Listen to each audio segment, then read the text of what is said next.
Hello, बच्चों. Let's see this question. The question says a small body is thrown at an angle to the horizontal with the initial velocity v naught.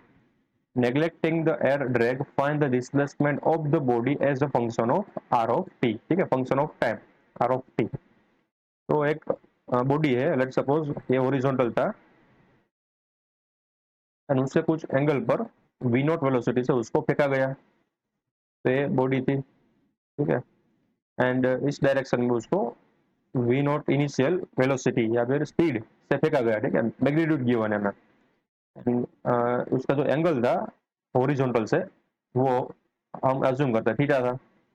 तो ये जो particle था उसकी initial position let's suppose ये वाली थी, initial आई. ठीक है, एंड कहीं पर भी पहुंचा, यहाँ पर पहुंचा, तो उसका जो डिस्प्लेसमेंट वेक्टर है, ठीक है, इस इनिशियल पोजीशन से ये वाला हम डिस्प्लेसमेंट वेक्टर फाइंड करेंगे. लेट्स सपोज ये वाला ऐसे, ठीक है, ये वाला आर ऑफ टी. तो वो क्या आएगा वो हमें फाइंड करना है इन द वेक्टर फॉर्म. ठीक है, तो हम इस प्रॉब्लम में जो की कंसेप्ट यूज करने वाले हैं वो होगा फंडामेंटल इक्वेशन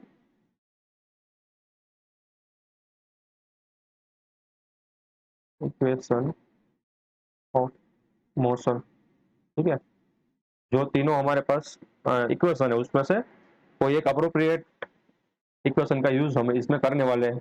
आपने पढ़ रखे होगा v is equal to v naught plus a t वगैरह वगैरह. ठीक है, तो देखो हमें गिवन है मैग्नीट्यूड, उसकी वेलोसिटी कौन सी डायरेक्शन में होगी, तो उसकी जो वेलोसिटी होगी वो एक्स एंड वाई दोनों डायरेक्शन में होगी, क्योंकि इनिशियली वो कुछ थीटा एंगल पे प्रोजेक्टाइल हो रहा है. ठीक है, काइंड ऑफ प्रोजेक्टाइल मोशन ही है. ठीक है, तो हॉरिजॉन्टल के साथ कुछ थीटा एंगल के साथ इनिशियल वेलोसिटी वी नॉट लेके उसको फेंका गया है. अब मैं कोई भी पॉइंट पर उसका डिस्प्लेसमेंट हुआ होगा वो क्या होगा वो हमें बताना है, यानी कि हमें उसका पोजीशन वेक्टर ही फाइंड करना है आर ऑफ टी. तो हमें एक्स डायरेक्शन में कितना ऊपर गया होगा एंड वाई डायरेक्शन में कितना ऊपर गया होगा. ठीक है, एक्स डायरेक्शन में कितना आई मीन आगे बढ़ चुका होगा यहाँ से यहाँ तक का displacement let's suppose x cap है. ठीक है, एंड यहाँ से यहाँ तक का displacement let's suppose y cap है या फिर वाई है. तो इन दोनों का सम करेंगे तो आर मिल जाएगा, क्योंकि हमें पता है r is equal to x plus y या फिर x i cap plus y j cap, वो भी लिख सकते हो. ठीक है, तो अब हम क्या करेंगे कि एक्स डायरेक्शन में कितने कंपोनेंट बढ़ रहे हैं. तो वेलोसिटी का इनिशियल वेलोसिटी तो वी नॉट थी. ठीक है, तो अगर हमें वेक्टर फॉर्म में चाहिए वेलोसिटी तो क्या मिलेगी, v is equal to v naught या फिर v x into i cap. समझ रहे हो, जो वेलोसिटी थी उसको मैं लिख सकता हूँ कि नहीं, v into x into i cap plus v into y into j cap. V naught है ना वो उसका मैग्नीट्यूड है, ये जो v वेलोसिटी है उसका मैग्नीट्यूड है. सेम इक्वेशन को मैं ऐसे भी लिख सकता हूँ कि नहीं, किसी भी वेक्टर फॉर्म में उसका मैग्नीट्यूड से यानी कि उसका मैग्नीट्यूड टाइम्स उसकी डायरेक्शन ऐसे भी रिप्रेजेंट कर सकते हो. ठीक है, तो v ये जो पार्ट है वो हमें गिवन है वी नॉट क्वेश्चन में, एंड ये हमें गिवन नहीं है, एन कैप हमें गिवन नहीं है. एन कैप क्या है, एन कैप है उसकी डायरेक्शन, वेलोसिटी की डायरेक्शन.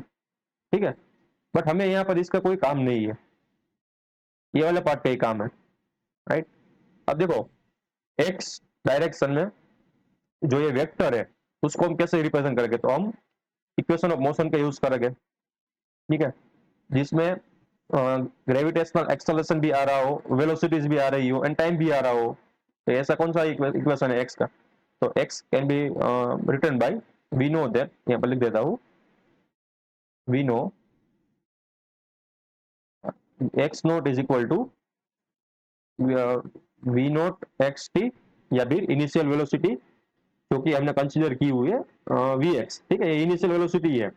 यहाँ पर मैं फॉर सिंप्लिसिटी के लिए ओ लिखा देता हूँ. ठीक है, यहाँ पर ओ लिख देता हूँ, x o and y o, क्योंकि ये इंडिकेट करता है इनिशियल वेलोसिटी.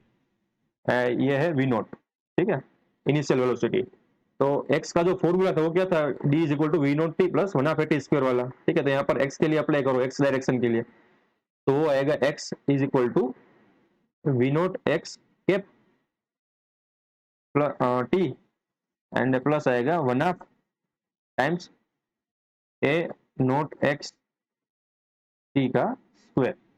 एक्स डायरेक्शन में कोई भी एक्सेलरेशन नहीं है क्योंकि यहाँ पर हमें कुछ नहीं गिवन है, ठीक है, डेटा में। एक्स डायरेक्शन में सिर्फ उसकी वेलोसिटी गिवन है, तो एक्स नॉट क्या है, जीरो है ना, यानी कि initial acceleration of the particle, तो वो तो हमें गिवन नहीं है, जीरो है।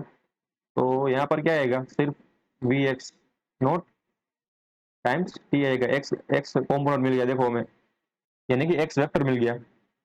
इसको मैं इक्वेशन बोलता हूँ फर्स्ट, यहाँ पर लिख देता हूँ, बिकॉज जो एक्सेलरेशन है इन एक्स डायरेक्शन वो है जीरो। आप वी नोट एक्स लिखो या फिर वी एक्स नोट लिखो, दो बहुत सेम है, ठीक है, कंफ्यूज मत होना। यहाँ पर मैं वी एक्स नोट लिखूंगा, ओके। अब सेम मैं वाई कॉम्पोनेंट के लिए लिखूंगा, तो वाई इज इक्वल टू क्या मिलता है, वाई इज इक्वल टू हमारे पास मिलेगा वाई डायरेक्शन में इनिशियल वेलोसिटी प्लस 1/2 ए टाइम्स वाई डायरेक्शन में एक्सेलरेशन इंटू टी स्क्वायर।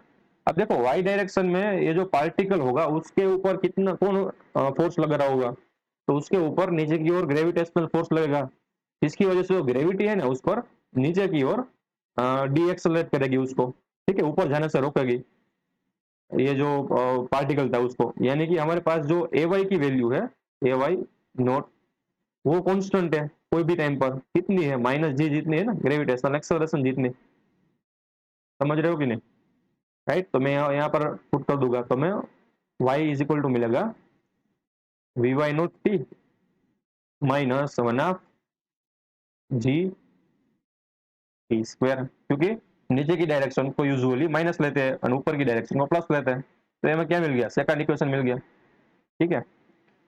तो हम क्या कर सकते हैं, अब देखो एक्स प्लस वाई कर दो आर की वैल्यू को, ठीक है, आर इज इक्वल टू क्या है, एक्स प्लस वाई है ना, पुट कर दो यहाँ पर, क्या मिलेगा हमें, तो हमें r is equal to x की वैल्यू क्या मिली थी, एक्स की वैल्यू मिली थी वी एक्स नोट टी, यहाँ पर आएगा v x naught cap t plus y की वैल्यू क्या मिली मुझे, v y naught t and minus 1/2 g t square, ठीक है। मैं यहाँ पर लिख देता हूँ यूजिंग 1 and 2, ओके। तो आर की वैल्यू क्या मिलेगी, अब यहाँ से देखो कॉमन बना दो इसमें से टी को, तो टी को जैसे कॉमन बनाओगे तो मुझे मिलेगा v x naught plus v y naught, वो तो क्या थी हमारी इनिशियल वेलोसिटी थी ना, वी वी नोट, ये वाला इक्वेशन देख लो, ठीक है, ये वाला। तो v x naught plus v y naught तो क्या लिख सकते हैं, वो लिख सकते हैं v naught times t minus 1/2 g t square. तो ये देखो हमें आर की वैल्यू टी के फंक्शन में आ गई कि नहीं, आर ऑफ टी के फंक्शन में आ गई, ठीक है, यानी कि टाइम के फंक्शन में आ गए। ये जो हमने क्वेश्चन में पूछा था कि find the function of time, ठीक है, displacement vector r of t, तो हमें मिल गया, देखो फंक्शन ऑफ टाइम मिल गया v naught t minus 1/2 g t square. यहाँ पर लिख देता हूँ कि जो हमने वेलोसिटी की वैल्यू यहाँ पर पुट की है वो है v naught x plus v y naught is equal to v naught. तो यहाँ पर भी कंफ्यूज मत होना, ये सेम ही है, ये जो है उसको वैसे भी लिख सकते हो, उसका magnitude times I cap plus इसको भी ऐसे लिख सकते हो, उसका मैग्नीट्यूड टाइम्स जे कैप, ठीक है, ये दोनों सेम ही है। तो हमारा आंसर मिल गया, displacement vector at any time given by v naught t minus 1/2 gt square. I hope you understood it well. Best of luck.